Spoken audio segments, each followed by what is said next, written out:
Now when all the Amorite kings west of the Jordan, and all the Canaanite kings along the coast, heard how the Lord had dried up the Jordan before the Israelites until we had crossed over. So there's a reference to the author being in that generation. We had crossed over. You know, a lot of times, one thing we have to consider is that the ancient writing style was simply different than modern writing style. Okay? And it was extremely common in ancient writing, both here and in other cultures, and it would be this way for many centuries after. This is about 1400 BC, and it would still be this way into the time of Christ and afterwards.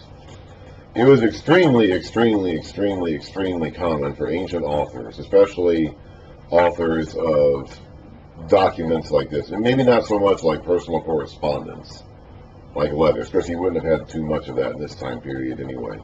But if you're writing a text or a document that you intend to be used for religious or political purposes, and a lot of their writing was religious or political, and they were both. It was the same thing back then.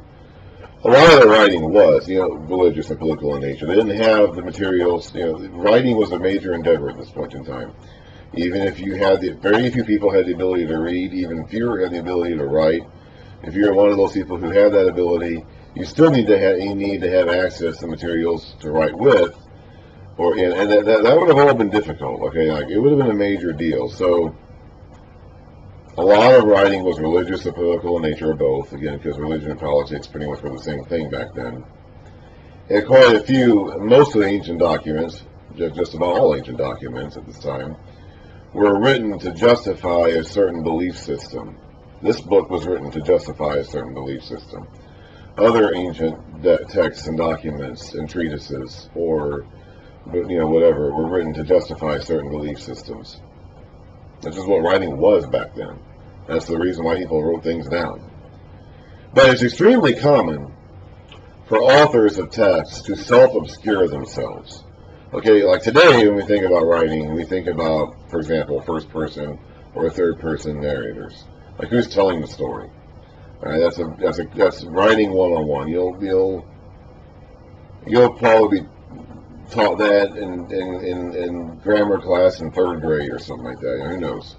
That's a very basic concept of writing. But it would have been very different back in these days, where you didn't necessarily write as yourself so much. It was very common for authors of text, even if they were writing about themselves or about their lives, to self-obscure. That's why Moses talks about himself in the third person a lot. He's saying Moses wrote all the words of this down. He's basically saying, I wrote all this down. He doesn't say I, he says Moses wrote this down. Joshua, if Joshua wrote this, is self-obscuring the references to himself by calling himself Joshua most of the time. But here we have a little bit of a slip that there's a we involved here. It's kind of like in Acts, where Luke has a few passages in the book of Acts where he talks about we did this, indicating he was with the group at the time. But he never mentions himself specifically in the text.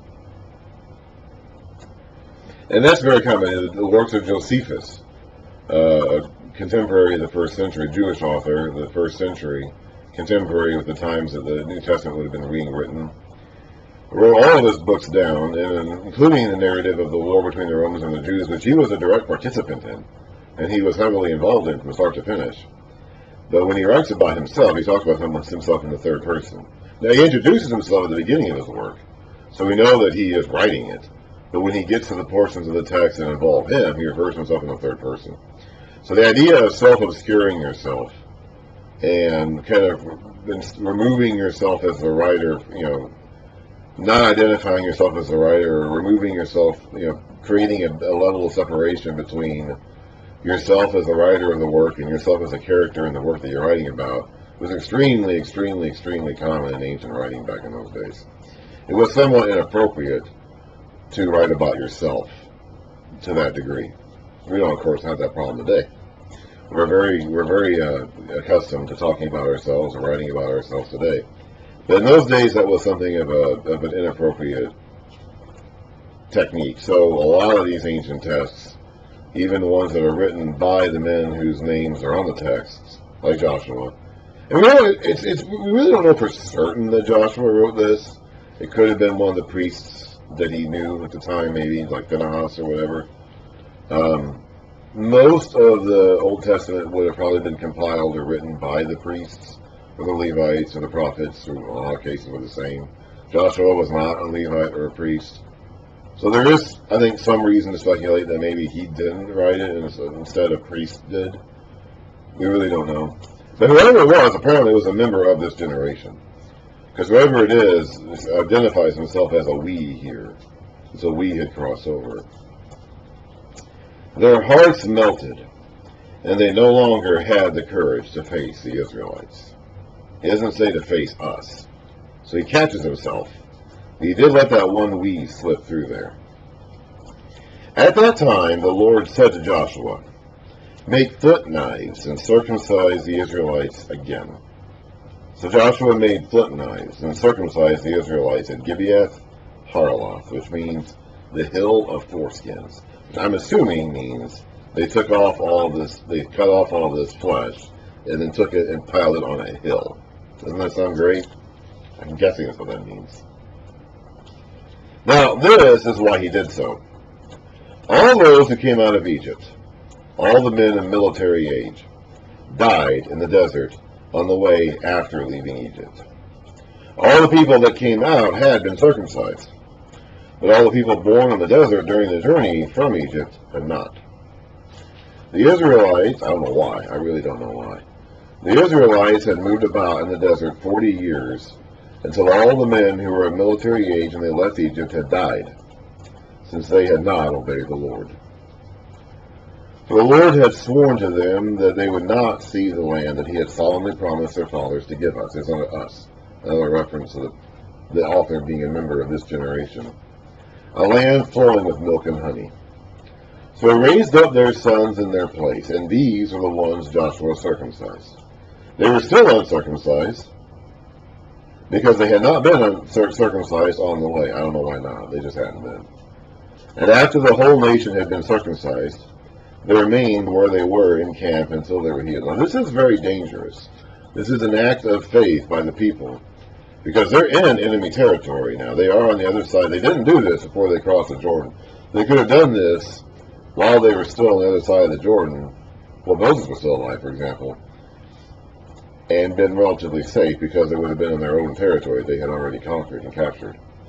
Now they're actually in active enemy territory, and they're going to be disabled for a period of time, wounded and weak, from having circumcised themselves as grown men, not as babies, but as grown men. This is an act of faith on the people and an act of testing on the part of God to get them to do this at a time when they were presumably in significant danger. You know, back in Genesis, we saw the story of Simeon and Levi tricking the men of Shechem to circumcise themselves in order to enter a covenant relationship with Jacob's house, but not intending to actually do that. They did it so that the men would be weak and unable to fight back when they went through and killed them all. I don't know how long it takes to recover from circumcision. Okay, I've never experienced that. I mean, I'm assuming that they did whatever they needed to do back when I was born. I have not experienced that in my adult life, so I don't know how long that takes. A week? I don't know. At any rate, there was a period of time there where they would have been very, very vulnerable. But they did it when they entered enemy territory, I presume because the Lord was testing them and they were showing faith in the Lord. Then the Lord said to Joshua, "Today I have rolled away the reproach of Egypt from you." So that place has been called Gilgal, which means roll, or sounds like the Hebrew for roll, to this day. So the disgrace of Egypt has been finally rolled away from the Israelites. The Egyptians practiced circumcision too. I don't know when the generation of men who left Egypt were circumcised. It never really said. Moses didn't circumcise his sons until after he started going back to Egypt. Remember that crazy story about him going back to Egypt after meeting God at the burning bush, and God coming after him for him to circumcise his sons, and then his wife actually doing it. So Moses didn't circumcise his sons during his years in exile.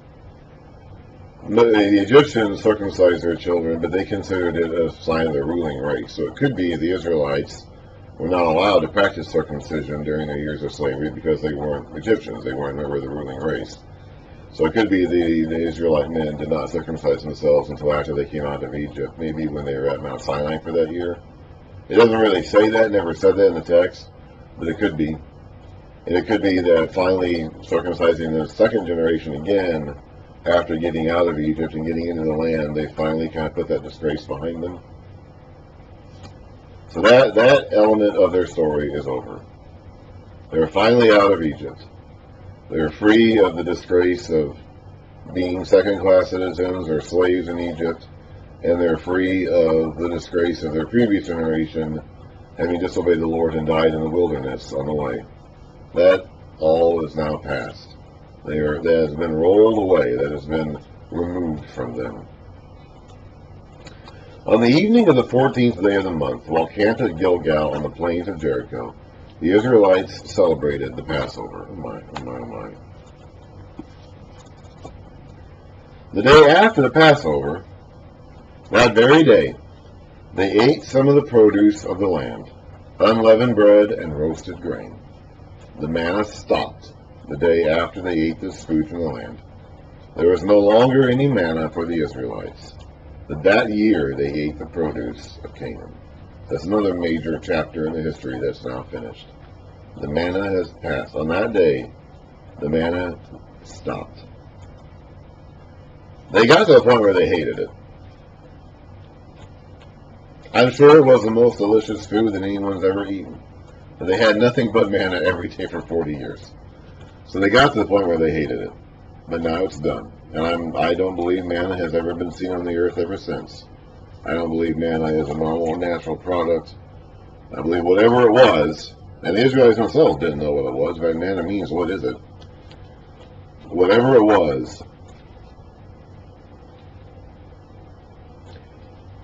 I believe was a special product that God made for those people in that time, only for that time, and only for those people, and has not been seen on the earth before or since. That's my personal belief. And that day it stopped. The Israelites never ate of it again, and I don't believe anyone else has ever eaten it again. Now, when Joshua was near Jericho, he looked up and saw a man Actually, you know what? Let's go ahead and start a new video.